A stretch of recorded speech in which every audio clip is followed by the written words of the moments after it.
یہ کہتے ہیں کہ گھر پر یا مسجد کے باہر فقیروں کو دینا چاہیے. ہمارے ہاں ایک بہت ہی بوڑھی خاتون ہیں، گھر پر مانگنے آتی ہیں، کیا ان کو ہم دے سکتے ہیں کہ نہیں؟ دیکھیں، یہ جو باہر گھروں پہ آتے ہیں، اسی طرح فٹ پاتھوں پہ ہوتے ہیں، مساجد کے اندر کھڑے ہو کر شور مچا کے مانگتے ہیں یا مسجدوں کے باہر بیٹھتے ہیں، یہ سب پیشہ ور فقیر ہوتے ہیں، پروفیشنل ہوتے ہیں. یہ مطلب نسل در نسل یہ فقیر ہی ہیں، اور اسی وجہ سے ہیں کہ ہم نے ان کو فقیر رکھا ہوا ہے. ہم نے رکھا ہوا ہے. وہ کس طریقے سے کہ ہم دیتے ہیں. جب دیتے ہیں تو آپ دیکھیں چھوٹے چھوٹے بچوں کو لے کے وہ کھڑے ہوتے ہیں، کیونکہ وہ خود فقیر تھے، پھر ان کو ٹریننگ دیتے ہیں، پھر وہ بچے. یہ ہم نے سلسلہ جاری کیا ہوا ہے کہ اگر ہم کسی طریقے سے ان چیزوں کو روکیں تو بہتر ہو سکتا ہے. آپ کوئی یہ کہتے ہیں کہ صاحب ہمارے کرنے سے کیا ہوگا؟ یہی سب سے بڑی مصیبت ہے کہ میرے کرنے سے کیا ہوگا. میدان محشر میں آپ تو بچیں گے نا بھائی. اور اسی طرح جب 1-2 سوچیں ملتی ہیں، 10 سوچیں، 20 سوچیں ملتی ہیں، تو پھر کچھ نہ کچھ سامنے ایک رزلٹ اور نتیجہ کبھی نہ کبھی آتا ہے. اور اگر نہیں بھی آیا، آپ اپنی آخرت بس سیو کریں. اب یہی سوچ کر کہ اس کا مطلب ہے سارے کرپشن کر رہے ہیں ہم بھی کریں، اگر کوئی زنا کر رہے ہیں تو کہ ہم زنا کریں، اگر بہت سارے لوگ نماز قضا کر رہے ہیں تو ہم بھی کریں، یہ صحیح نہیں ہوتا. اس لیے مطلب ان کو نہ دیں. اپنے محلے میں دیکھیں، سب سے پہلے اپنے رشتہ داروں میں دیکھیں، سفید پوش رشتہ دار ہیں ان کو دیں، پھر دوست احباب میں دیکھیں، پھر اور محلے وغیرہ میں دیکھیں، ان کو دیجئے. اچھا، یہ جو بہت بوڑھی خاتون آ رہی ہیں، اگر یہ پیشہ ور ہیں کہ 10 گھروں 50 گھروں سے لیتی ہیں تو پھر بھی نہ دیں، کیونکہ وہ یعنی بچپن سے لے کے بوڑھے ہونے تک مسلسل مانگنا مانگنا مانگنا، ہاتھ پھیلانا، جو ایک گناہ تھا. اور اس گناہ میں ہم بھی جب تعاون کرتے ہیں تو گناہگار ہوتے ہیں، کیونکہ نبی کریم صلی اللہ علیہ وسلم نے ارشاد فرمایا جو بلا ضرورت دست سوال دراز کرے وہ بروز قیامت اللہ تعالیٰ کی بارگاہ میں اس حال میں آئے گا کہ اس کے چہرے پر کوئی گوشت نہیں ہوگا، یعنی ذلت کے ساتھ وہ آئے گا، اور ہم اس میں مدد کر رہے ہیں. اللہ تعالیٰ نے فرمایا تعاونوا علی البر والتقوی ولا تعاونوا علی الاثم والعدوان. اچھائی اور نیکی کے کاموں میں ایک دوسرے سے تعاون کرو، برائی اور گناہ کے کاموں میں تعاون نہ کرو. اللہ منع کر رہا ہے. تو اب یہ کہنا کہ جی ہم تو اچھی نیت کے ساتھ دیتے ہیں، نہیں، اچھی نیت برے کام کے اندر نہیں ہوتی. اچھی نیت سے کبھی چوری جائز نہیں ہو جائے گی، اچھی نیت سے رشوت جائز نہیں ہو جائے گی، اچھی نیت سے کبھی زنا جائز نہیں ہوگا. ایسے جب صراحتاً منع کر دیا گیا تو یہ چیزیں جائز نہیں، ان سے دور رہیں، بہتر ہے. یہ کہتے ہیں کہ ایک بے نمازی توبہ کر کے مر گیا، اس کی کافی ساری قضا نمازیں باقی تھیں، تو کیا وہ آخرت میں قابل گرفت ہوگا؟ دیکھیں، یہ اللہ کی رحمت اور مشیت پر موقوف ہے کہ اگر وہ توبہ کر چکا تھا، اور توبہ کا مطلب یہی ہے کہ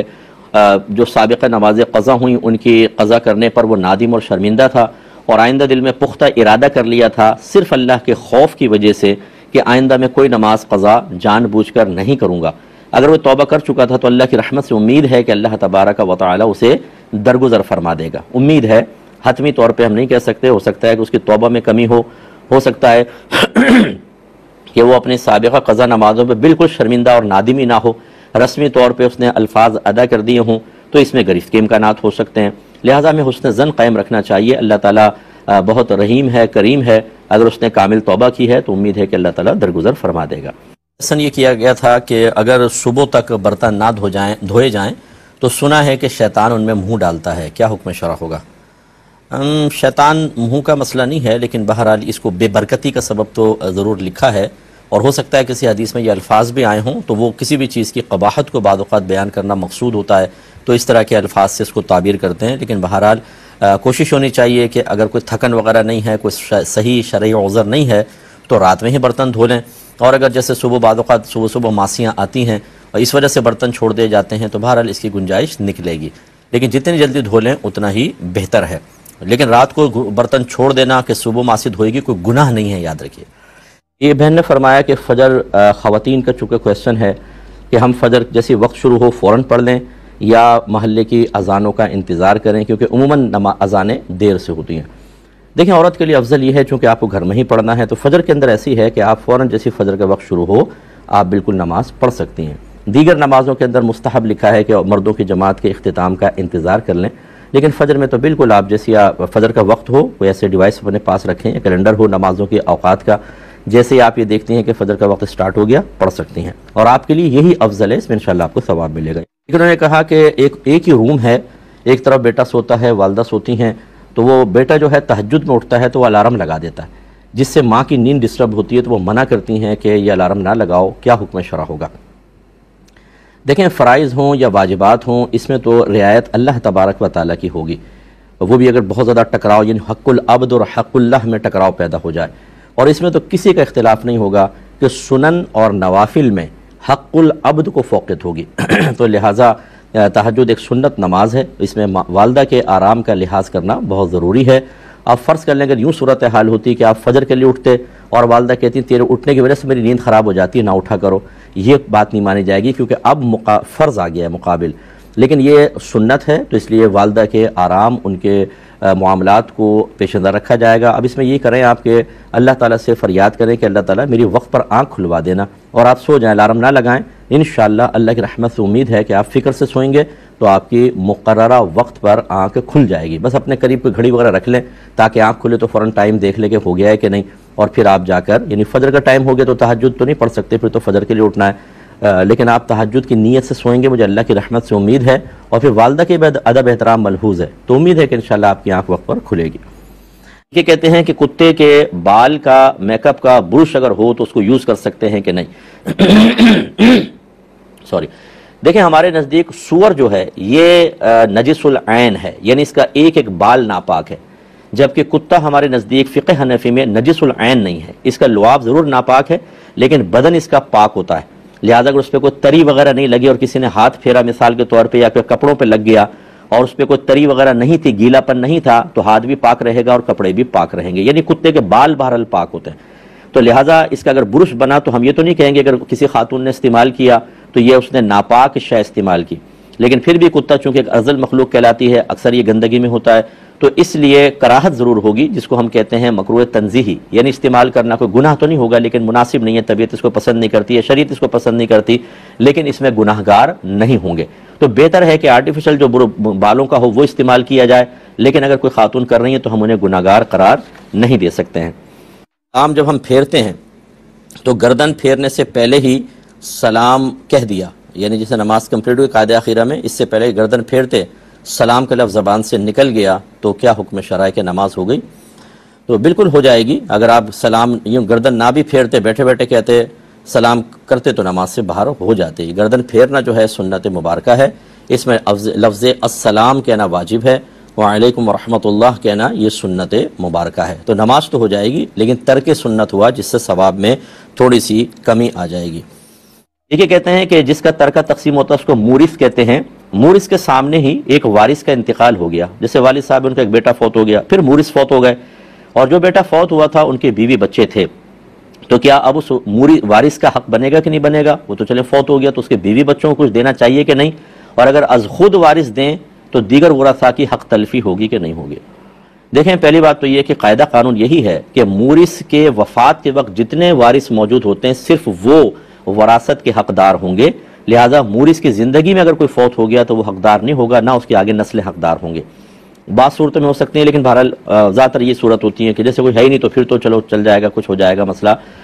وصیت وغیرہ کر دی ہے تب بھی مل جاتا ہے، لیکن بہرحال اصول یہ ہوتا ہے۔ اب یہ صورتحال ہے کہ ان کو کچھ دینا چاہیں بیوی بچوں کو، بھائی کے بیوہ کو بچوں کو دے سکتے ہیں بالکل، لیکن تمام ورثاء راضی ہوں، اور اگر دیگر ورثاء راضی نہیں ہیں، یعنی بعض ورثاء راضی نہیں ہیں تو ان کو پورا حصہ دیں، جو راضی ہیں وہ اپنے حصے میں سے انہیں کچھ دے دیں، تو یہ بہت اچھی بات ہے۔ یہ انہوں نے پوچھا تھا کہ کیا طلاق یافتہ عورت اپنی مرضی سے نکاح کر سکتی ہے؟ جی بالکل کر سکتی ہے، لیکن کفو کے اندر کرے گی، فقہ حنفی کے روشنی میں۔ کفو سے مراد ایسے شخص سے نکاح کہ جو اس کے خاندان والوں کے لیے، مثلا اولیاء کے لیے، خاص طور پہ والد صاحب ہیں، بھائی وغیرہ ہیں، ان کے لیے کسی بھی جہت سے باعث شرم و عار نہ ہو، یعنی دین دیکھا جاتا ہے اس میں، عادات اطوار دیکھی جاتی ہیں، پیشہ ہے، اور اس کے علاوہ پھر حسن و جمال کے معاملات ہوتے ہیں، تو ایسا نہ ہو کہ اس سے شادی کریں تو پھر سب کے لیے مطلب یہ کہ وہ ناگوار گزرے، اس کا پیشہ وغیرہ غلط ہو، عادات گندی ہوں، یا کوئی اور مطلب یہ کہ اس میں قباحت ہو، پھر تو یہ رشتہ جائز نہیں ہوگا، اور اگر وہ صحیح جگہ کرتی ہے تو بہرحال ٹھیک ہے، لیکن ہمارا مشورہ یہ ہوتا ہے اگر ایسے کوئی اولیاء موجود ہیں ان کو اعتماد میں لے کر نکاح کیا جائے، کیونکہ وہی بات ہے کہ بعض اوقات انڈرسٹینڈنگ ہو جاتی ہے، سامنے والا تکلف کے پردوں میں مل رہا ہوتا ہے، یہ خاتون یہ سمجھتی ہیں کہ بہت ہی مخلص ہے اور مجھے بالکل صحیح رکھے گا، وہ اپنے گھر والوں سے شیئر نہیں کرتی، نکاح ہو جاتا ہے، اس کے بعد جو آزمائشوں کا سلسلہ شروع ہوتا ہے تو گھر والے علیحدہ ناراض، تو انہیں وہ بتا نہیں سکتی اور یہاں پہ زندگی گزارنا مشکل ہو جاتا ہے۔ میرے پاس تو ایسے سینکڑوں کیسز موجود ہیں کہ اس طرح کی جو شادیاں کی جاتی ہیں اس کے بعد عورتیں پچھتاتی ہیں۔ گھر والوں کو ضرور اعتماد میں لیں۔ کیا پوری دنیا کا نظام غوث حضرات سنبھالتے ہیں؟ کیا اللہ تعالیٰ نہیں سنبھالتا؟ دیکھیں اللہ تبارک و تعالیٰ ہی پوری کائنات کا نظام سنبھالتا ہے، وہی مدبر الامور ہے۔ قرآن صراحتاً کہتا ہے کہ تمام معاملات کی تدبیر وہی فرماتا ہے، لیکن اللہ تبارک و تعالیٰ بسا اوقات اپنے کاموں کو دوسروں کے حوالے کرتا ہے۔ جیسے فرشتے ہیں، بارش برسانے والا فرشتہ ہے، سور پھونکنے کے لیے حضرت اسرافیل علیہ السلام مقرر ہیں، انبیاء علیہ السلام تک وحی پہنچانے کے لیے حضرت جبریل امین کو اللہ تعالیٰ نے ڈیوٹی عطا فرمائی، یہ فرشتوں کی ہیں۔ باقی جو انسانوں کے اندر ہوتے ہیں، ان میں اکابرین نے یہ لکھا ہے بہت سی چیزوں کے اندر کہ بسا اوقات کسی غوث کو کوئی ذمہ داری دے دی جائے۔ اب یہ محتاج دلیل ضرور ہے، اس کا انکار نہیں ہے کہ اگر آپ کہیں قرآن و حدیث سے ثابت کریں تو قرآن و حدیث سے بعض اوقات براہ راست چیزیں ثابت نہیں ہوتی ہیں، لیکن یہ ضرور ہے کہ اکابرین نے لکھا ہے۔ لہذا اور اگر فرض کر لیں کہ اگر یہ کوئی ایسے بات ہو بھی تو اس سے یہ ثابت نہیں ہوتا کہ اللہ تعالیٰ نہیں سنبھالتا۔ میں اس پہ کلام کرتا ہوں لیکن مختصر سے بریک کے بعد۔ بسم اللہ الرحمن الرحیم۔ تو اب اگر یہ کوئی فرض کر لیں کتابوں میں اگر لکھا ہے کہ بہت سی چیزیں جو ہیں وہ اولیاء کے سپرد کر دی جاتی ہیں، فرض کر لیں، اور کوئی اس کا انکار کرتا ہے تو اس میں کوئی کفر کا معاملہ نہیں ہوتا، لیکن یہ سمجھنا کہ اگر یہ کہا جائے گا تو اللہ تبارک و تعالیٰ کا معطل ہونا ثابت ہو جائے گا، تو پھر فرشتوں کے بارے میں کیا کہہ سکتے ہیں آپ؟ کیا کہتے ہیں کہ بہت سارے امور تو فرشتوں کو اللہ تعالیٰ سپرد فرماتا ہے، اور یہ قرآن کی نصوص قطعیہ سے ثابت ہے، تو کیا اللہ تعالیٰ معطل ہو گیا؟ ایسا نہیں ہوتا، وہ ذمہ داریاں دے دیتا ہے غیر محتاج ہوئے بغیر، وہ کسی کا محتاج نہیں ہے، وہ سعادتیں بخشتا ہے بہت ساروں کو، جیسے ہدایت دینا چاہتا تھا وہ دے لیتا، لیکن کم و بیش 1,24,000 انبیاء علیہ السلام کو کیوں بھیجا اس نے؟ وہ ذمہ داریاں دیتا ہے، ٹھیک ہے؟ اور اس طرح کی جو ہے چیزیں میں اکثر یہ گزارش کرتا ہوں اور میں بہت اس میں محتاط ہوں کہ جو چیزیں براہ راست قرآن و حدیث سے ثابت نہ ہوں، اکابرین نے لکھی ہیں، انہیں عوام کے سامنے پیش کرتے ہوئے تھوڑا سا احتیاط کرنی چاہیے، اس جہت سے کہ بعض اوقات ایسے لوگ موجود ہیں جو فوراً ایسی چیزوں کی نشاندہی کر کے اور ہمارے اکابرین پر تانہ زنی کرتے ہیں، اور اس صورت میں جب آپ کوئی دلیل نہیں دے سکیں گے قرآن و حدیث سے، فرض کر لیں، اور آپ یہ کہتے ہیں جی فلاں کتاب میں لکھا ہے، تو پھر یہ کہا جائے گا آپ قرآن و حدیث چھوڑ کے فلاں کتاب کی طرف آ رہے ہیں، تو جو بھولے بھالے بچے ہوتے ہیں ان کی برین واشنگ کرنا بہت ہی آسان ہو جاتا ہے۔ اس سے زیادہ تو میں نہیں کہوں گا، لیکن آپ سمجھ جائیں کہ اب یہ دور فتنوں کا دور ہے، بہت سی چیزیں ہمارے مخلص اکابرین نے اپنی کتابوں میں لکھی ہیں، لیکن ان کا ثبوت فراہم کرنا قرآن و حدیث سے دشوار ہوتا ہے، لہٰذا یقینی سی بات ہے کہ وہ ان کے مشاہدے میں آیا ہوگا، وہ کشف کے ذریعے پتہ چلا ہوگا۔ بہت سارے امور ایسے ہوتے ہیں جس کو روحانیت سے تعبیر کرتے ہیں، تو ان کے خبروں کے سلسلے کچھ اور جہت سے بھی ان کو چیزیں حاصل ہوتی ہیں، تو وہ بعض لوگ نہیں مانتے، جب نہیں مانتے اس کو بالکل ظاہر پر رکھ کر وہ اٹیک کرتے ہیں، اور لازم بات ہے کہ انہی کی سوچ اور فکر کے مطابق جواب دینا بعض اوقات ممکن نہیں ہوتا، تو پھر عوام گمراہ ہوتی ہے۔ بہت سارا قرآن پڑھا ہوا ہے، پورا قرآن کا بیان کریں، حدیث کا بیان کریں، اور اکابرین کی زندگی کے وہ پہلو بیان کریں جو بالکل قرآن و حدیث سے ثابت شدہ اور موافق ہیں، تو انشاءاللہ کسی کو تنقید کرنے کا موقع نہیں ملے گا۔ ایک یہ کہتے ہیں کہ اگر کوئی اپنی شکل پر روئے اور خود کو بدصورت کہے اور اس وجہ سے اکثر اداس رہے تو کیا حکم شرع ہوگا؟ دیکھیں، اس کی بنیادی وجہ یہ ہوتی ہے کہ ہم علم دین کی دولت سے مالا مال نہیں ہوتے، یا اگر ہوتے بھی ہیں تو ہمارے جیسے گھر والوں کی سوچ اور فکر ہوتی ہے۔ میں ان کو برا نہیں کہہ رہا ہوں، ان کی بیچارے وہ بھی کیا کریں، ان کو جتنا اوپر سے ملا ہوتا ہے، اطراف سے ملا ہوتا ہے، کہ ہم سمجھتے ہیں دین کیا ہے جی، نماز سکھا دو، روزہ سکھا دو، وضو کرنا سکھا دو، ایمان مفصل، ایمان مجمل، 6 کلمے، قرآن ناظرہ پڑھا دو، زیادہ سے زیادہ حفظ کروا دو، بس ختم۔ اس کے علاوہ جو خاندانی رسومات ہیں ان کے بارے میں، یا خاندانی آپ کے جو طور طریقے ہیں جن کو آپ ادب کہہ دیتے ہیں، بیٹا پاؤں مت ہلاؤ، کسی کے گھر جاؤ تو کوئی چیز نہ مانگنا، نگاہ جھکا کے رکھنا، بڑوں کو سلام کرنا، بڑے آئیں تو کھڑا ہو جانا، یہ سب چیزیں ہم سکھاتے ہیں، لیکن ہمیں یہ سوچ سمجھنی ہوتی ہے کہ ایک ہوتی ہے باطنی تربیت، قلبی احوال کی تربیت، ان کی اصلاح، وہ چیز نہیں ہوتی، اور بنیادی ان چیزوں سے بڑھ کر کچھ زیادہ علم نہیں دیتے ہیں۔ تو اگر تقدیر کا علم دیا ہوتا اور اللہ کی رضا پر راضی رہنے کی سوچ اور فکر دی ہوتی، اور گھر والے بھی پریکٹیکلی بھی ایسا کر کے دکھاتے اور تھیوری کے طور پر بھی بچوں کو تعلیم دیتے، تو پھر یہ صورتحال نہیں ہوتی ہے۔ بہرحال یہ تو ایک میرا تھوڑا سا درد تھا، میں نے آپ کے سامنے ذکر کر دیا۔ خلاصہ کلام یہ ہے کہ جب آپ کے نبی کریم صلی اللہ علیہ وسلم نے یہ فرمایا کہ جب تم دنیاوی نعمت میں دیکھو تو ہمیشہ اپنے سے نیچے والے کو دیکھو، اور دینی معاملات میں دیکھو تو ہمیشہ اپنے سے اوپر والے کو دیکھو۔ بلکہ ایک حدیث میں تو یہ ہے کہ اگر تم ایسا کرو گے تو اللہ کی کسی نعمت کی ناشکری میں مبتلا نہیں ہوگے۔ اگر کوئی اپنے شکل کے بارے میں ایسا کرتا ہے کہ اس کو وہ چاہتا یہ ہے کہ جو خوبصورت لوگ ہوتے ہیں یا قبول صورت ہوتے ہیں، زیادہ لوگ ان کی طرف متوجہ ہوتے ہیں، تو آدمی کو اصل میں توجہ چاہیے ہوتی ہے، وہ شہرت چاہتا ہے تھوڑی بہت، وہ لوگوں کی توجہ چاہتا ہے، تو پھر یہ شیطان اور احساس دلاتا ہے۔ ایسے صورتحال میں ذرا سوچیں کہ اگر آپ کے دونوں پیر نہ ہوتے شکل بہت خوبصورت ہوتی،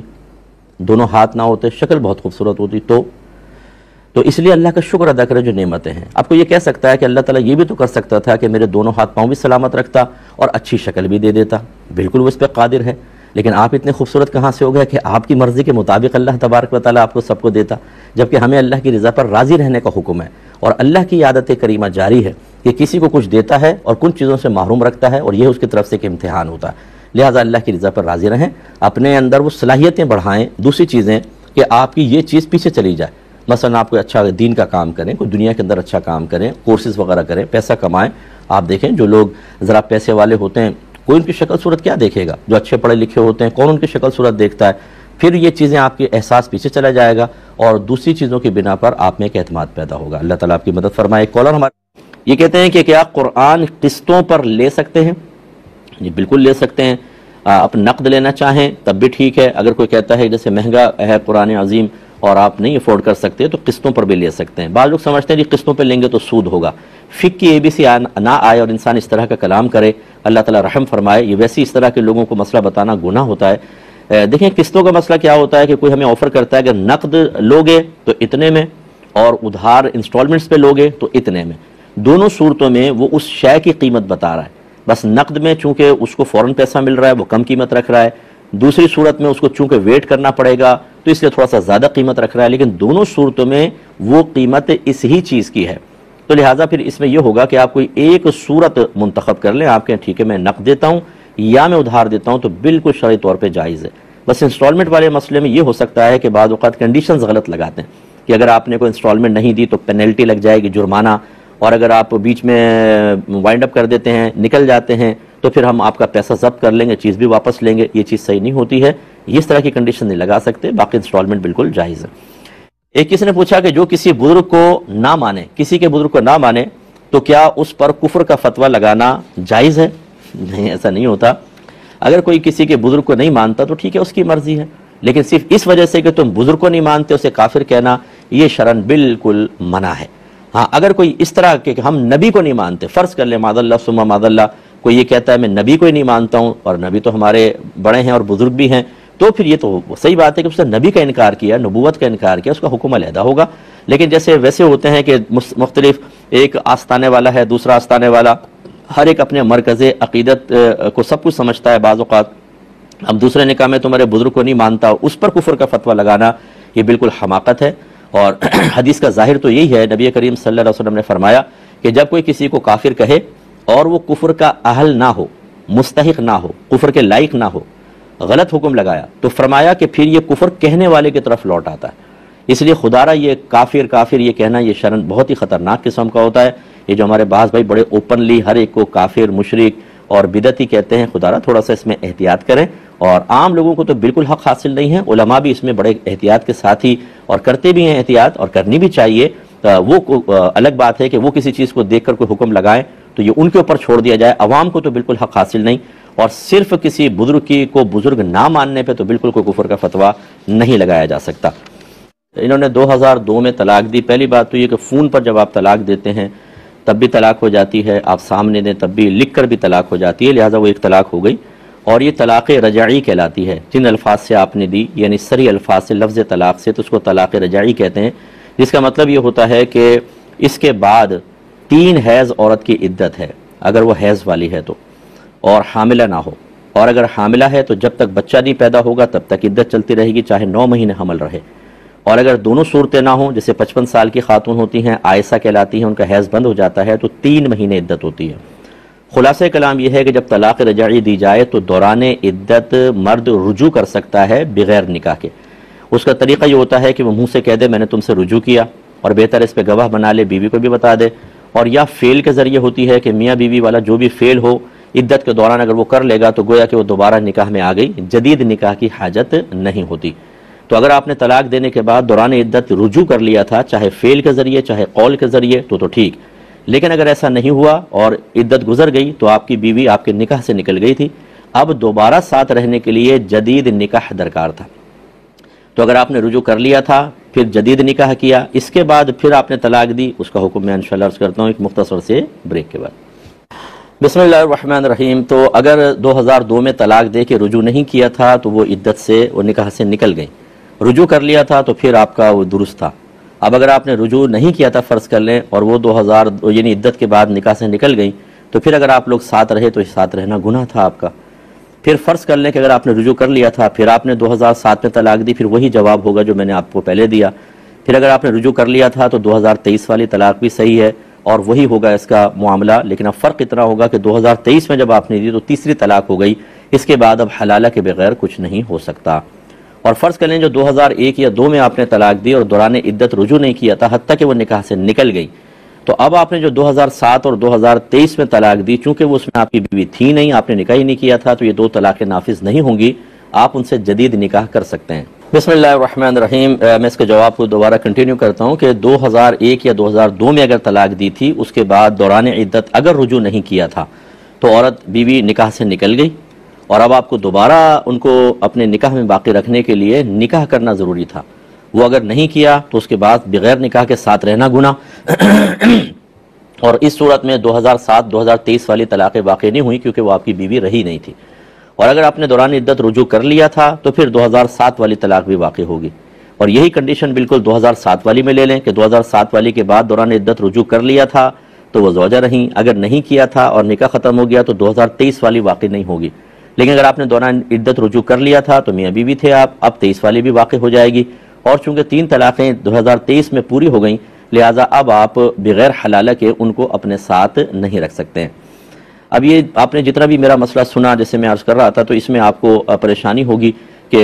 سمجھنے میں بعض اوقات فوری طور پہ دقت ہوتی ہے۔ یہ کیوں ٹی وی پہ یہ پروگرام ڈل جائے گا، 2-3 دفعہ سن لیں، لیکن پھر بھی میں آپ کو یہی مشورہ دوں گا کہ صرف سن کر آپ کوئی فیصلہ مت کیجیے گا، ہو سکتا ہے آپ صحیح سمجھنے میں ناکام رہیں، اس پر ریٹرن فتویٰ لے لیں، یا تو میرا نمبر لے لیجیے گا، میں اس میں آپ کے ساتھ کوآپریشن کر دوں گا، ورنہ کہیں پر بھی کوئی اچھے مفتی صاحب ہوں ان سے آپ ریٹرن فتویٰ لے لیں، پھر اس کے بعد کوئی عملی قدم اٹھائیے گا۔ اور خدارہ گزارش یہ ہے کہ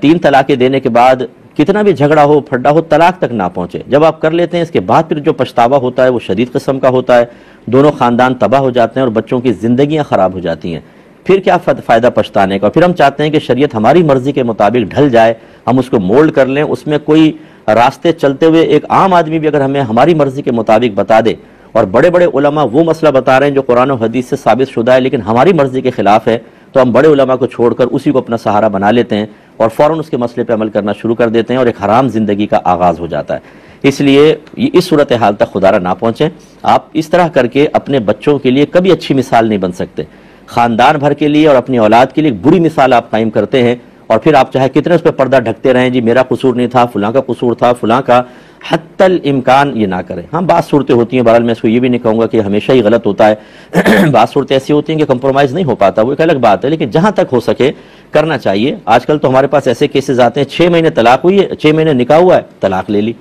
جی ہم مجھے ایسا کہا تھا ویسے کہا تھا میں برداشت نہیں کر سکی۔ 6 مہینے کوئی مدت ہوتی ہے کہ اس کے اندر فوراً انسان طلاق لے لے؟ اب جو دوسرا شوہر آئے گا وہ فرشتہ ہوگا اس کے، اور پھر ایسا اچھا رشتہ ملے گا؟ مطلقہ بچی کو کوئی ملتا ہے اس طرح کا اچھا رشتہ کہ بالکل مرضی کے مطابق مل جائے؟ اور مل بھی جائے تو تانوں سے نہیں چھوڑتی ہیں، عورتیں نہیں چھوڑتی ہیں کہ طلاق لے کر آ گئی، ہمارے گھر میں پہنچ گئی، فلاں فلاں، اگر لو میرج وغیرہ کر لیں بڑے مسائل ہوتے ہیں، اس طرح یہ نہیں کرنا چاہیے۔ بچی کو طلاق ہو گئی، وہ عدت گزار رہی تھی، اسی دوران ایک رشتہ آیا اور لڑکا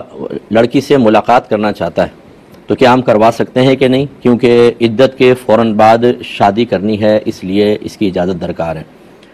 دیکھیں پہلی بات تو یہ ہے کہ جب کسی بچی کی عدت چل رہی ہو تو دوران عدت نکاح کا صراحتاً پیغام دینا بھی منع ہے، اگرچہ چاہ جائے کہ پھر اس طریقے سے اور اقدامات کرنا، لہٰذا فی الحال اس کی بالکل اجازت نہیں ہوگی، پہلے وہ عدت گزاریں، ان کو بالکل روک دیں، جب عدت ختم ہو جائے اس کے بعد یہ پروسیس کریں۔ اگر نکاح کے فوراً بعد کرنا بھی ہے تو پھر وہ دیگر لوازمات تو بعد میں بھی ہو سکتے ہیں۔